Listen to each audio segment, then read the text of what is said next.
صباح الفل. خالد الجوادي مترجم النادي الاهلي. في امور كده الفتره اللي فاتت انا ما كنتش حابب اتكلم فيها، اعتقادا مني ان في امور بتبقى باينه، الصح والطبيعي والمألوف بيبقى باين، والغير طبيعي واللي مش مألوف واللي غلط برضه بيبقى باين. في وقت من الاوقات انا كنت ضد فكره، او كنت من الناس المشجعين اللي رافضين فكره الطريقه اللي بتدير بها الاداره او هيئه او لجنه الكابتن محسن صالح ولجنه المحنكين بتوعنا دول. انا كنت ضد الفكره دي، ان انت لما بتغضب على شخص او بتقلب عليه فبتبتدي تلجأ للسوشيال ميديا وتغرق السوق بمجموعه من الاخبار. الراجل ده اصله بيسرب، اصله متخانق مع كباتن الفرقه، اصله متخانق مع اللعيبه، اصل انا مش بقول الكلام ده صح على فكره او غلط، انا بتكلم في فكره الاختلاف. انت لما بتاخد قرار ان انت هتمشي حد ما بتواجهش، ما بتبقاش صريح، ما بتعترفش باخطائك واخطائه، لا، انت بتبتدي بقى تلجأ لامور بقى ان احنا نهيج الجمهور عليه. نبتدي بقى نعمل مجموعه من الاخبار يعني سواء اكاذيب او اشاعات او ايا كان. فالفكره هنا ما بتبقاش المصلحه قد ما هي مصلحتك انت، القرار اللي انت واخده وعايز توصله للناس وعايز الناس تقف في صفك. فانا كنت ضد الفكره دي. طبعا ضيف لده مجموعه علامات الاستفهام اللي كانت ضد او كانت على اللجنه بتاعه الكوره في الوقت ده ولحد النهارده يعني، وعلى امير توفيق، يعني الشله والهيصه اللي كانت حاصله في الفتره دي. فخلي الموضوع ده على جنب وتعالى بقى نتكلم على خالد الجوادي نفسه وفكره المترجم. فكره المترجم في النادي الاهلي انا عندي فيها مشكله في الفتره الاخيره. ليه؟ الراجل ده لما بيطلع يتكلم النهارده وله كل الاحترام، ودكتور في الجامعه ومصريات وعلم التاريخ والكلام الجميل ده كله، ودارس بره وجوه وحاجه زي الفل، يعني حاجه تحترم، وعامل معايشه في بايرن ميونخ وكده. فانا لما اروح اجيب شخص بكميه الكفاءات دي كلها واجي اقول له انت هتبقى مترجم بس، طيب هعوضه عن عن الحاجات دي بايه مثلا يعني؟ يعني هعمل له ايه؟ هديله فلوس زياده؟ لا، الراجل بيقول لك انا كنت باخد سدس اللي انا باخده في المانيا اصلا، يعني مرتبه هنا كان اقل بكتير جدا من اللي بياخده في المانيا. طب واحد زي ده بالشخصية دي هو بيحب كيان النادي الأهلي علشان يتنازل عن كمية الحاجات دي ويجي لك هنا ويتعامل، معلش في الكلمة مع احترامي، مع واحد زي حالاتي، مع قفشة راجع من الغيط، مع مش عارف، هو طبيعي يشوف نفسه أعلى من الناس دي حاجة طبيعية يعني. حتى النهاردة الناس اللي بتدافع عنه بتقول لك يا عم ده راجل دكتور ودارس بره وجوه بتاع. فده حاجة في الإنسان، يعني هو أنت محتاج إن أنت تبقى متعوض معنويا بالإيجو بتاعك.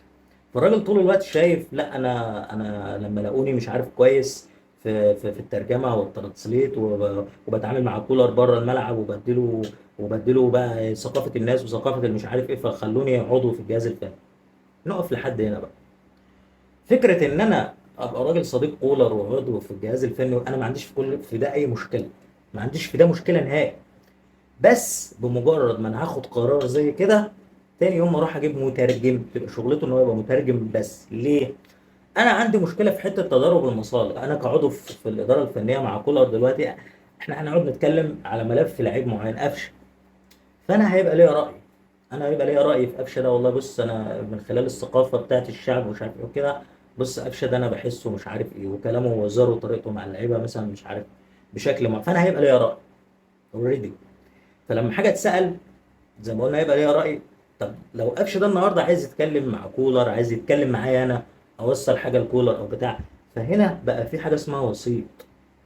وانت بدايه لحل اي مشكله، يعني لو في لاعب معاه مشكله مع المدرب او بتاع، هو بيروح يواجه على طول، بيروح يتكلم معاه. المترجم ده في الحالات الطبيعيه هو بيبقى حاجه شفافه زي الهواء زي الميه، يعني انا ببقى عيني في عين كولر كده وقاعد اتكلم معاه، في واحد بينا بيترجم انا مش شايفه، انا مش شايفه، واقعد اتكلم وبتاع. انما فكره ان بقى في شخص بقى له راي وانا بقيت اعمل له اعتبارات وحسابات وهو نفسه عنده اعتبارات وحسابات، فبقى يعني انا كده بتكلم من خلال وسيط. فالوسيط ده لا ارادي مش هيبقى محايد، مش هيبقى الحاجه الطبيعيه ينقلها بشكل طبيعي. هو دلوقتي اقرب لكولر او للمدرب مني، بقى في مساحه دلوقتي بيني وبين المدرب اللي انا بتعامل معاه ده، غير لما يبقى واحد شغلته ان هو مترجم لا له مصلحه معايا وانا مع الراجل ده، هو بتعامل بس بمنتهى ان هو بينقل الكلام مظبوط وبيترجم لي الكلام اللي بيجي لي من المدرب مظبوط. هو هوا وميه في الوسط. فدي حاجه. وان هو يبقى مدرب وله اعتبار وانا اعمل له اعتبار واعمل له حساب، وهو برضه نفس الكلام يبقى له راي ومتحيز لرايه وايا كان. فدي فكره. زائد انه قال حاجه خطيره جدا ومش خطيره يعني عشان افور في النهايه كوره يعني. قال لك اصل انا زي مورينيو، ما هو مورينيو كان مترجم و... وربنا كرمه وبقى مدرب، يعني اشمعنى يعني؟ وانا عملت معايشات في بايرن ميونخ وفاهم في الكوره، وهم لما لاقوني وبتاع، هو طول الوقت عنده حته الايجو ده يعني. هو لو ما لقاش حته التقدير فهو لازم يقعد يرص لك شويه جمل كده عشان انت تقول له برافو عليك، او انت تبص له بصه كده اعلى من المترجم. هو شايف نفسه مترجم، دي حته قليله عليه اصلا، وحقه الراجل. بس انا باخد من الكلام ده ايه بقى؟ انا باخد من الكلام ده ان انا كاداره لما اجي اتعامل في مواقف زي كده، خلاص تمام، انت راجل دلوقتي بقيت صديق كولر وبتعرفه على الاجواء والكلام ده كله جميل، وعضو في الجهاز الفني حلو. تاني يوم انا اروح اجيب مترجم تبقى شغلته ان هو مترجم بس، مالوش اي مصلحه، مفيش اي تضارب مصالح، لا له مشاكل مع لعيبه ولا مع مدرب ولا الكلام ده كله. هو راجل مجرد ان هو بيترجم بس، هوا ميه. انت هو ليه بيقول لك دايما ان الحكم اللي في الملعب انت ما تحسش بوجوده يبقى هو كده حكم ناجح؟ لان هو مش دوره ان هو يحسسك بوجوده. انما انت راجل خلاص، انت بقى ليك ايجو، بقيت بتروح تتعامل مع الجمهور، فبقى في حسابات في دماغك. وده باين في اخر موقف ليك، هو فين اللعيبه؟ لعيبه ايه يا عم الحاج؟ وقال لك انا اصل انا رحت قلت للشناوي انتوا ما بتحتفلوش ليه مع البتاع. انت دخلت في قصه كده، انت بقى ليك حسابات، ولاعيبه ممكن تشيل منك، ولاعيبه ممكن تعمل لك اعتبارات، فما بقتش مجرد مترجم، فبقيت غير مريح. فده وضع غير طبيعي، مش محتاج مننا اننا نطلع نقول ان هو وضع مش طبيعي، ومش محتاج ان حد يطلع يدافع. الراجل محترم وشخص جميل وبيحب النادي الاهلي وعاشق للنادي الاهلي، وشخص جميل جدا. لو قسمنا دوره لقسمين، القسم الاولاني ان انا عضو في الجهاز الفني وبتاعه مع كولر جميل جدا زي ما قلنا، بس ما تبقاش مترجم. الناحيه التانيه عايز اجيب مترجم، يبقى مترجم شغلته ان هو مترجم بس فقط لا غير. ده رأيي باختصار وببساطة. لا الإدارة ملايكة وهو شيطان، ولا هو ملاك والإدارة شيطان، ولا الموضوع بتتحسب كده. المواضيع بتتاخد بشكل إيجابي. أنا هتعلم من ده إيه في الفترة اللي جاية؟ أحدد اختصاصات وأدوار وتبقى الدنيا واضحة وصريحة. ده بقى يبقى على مترجم، يبقى على أمير توفيق ولجنة تعاقدات، يبقى على لجنة كورة، يبقى على أي حاجة. لازم الأمور تبقى واضحة ومحددة، مدير الكورة أيا كان.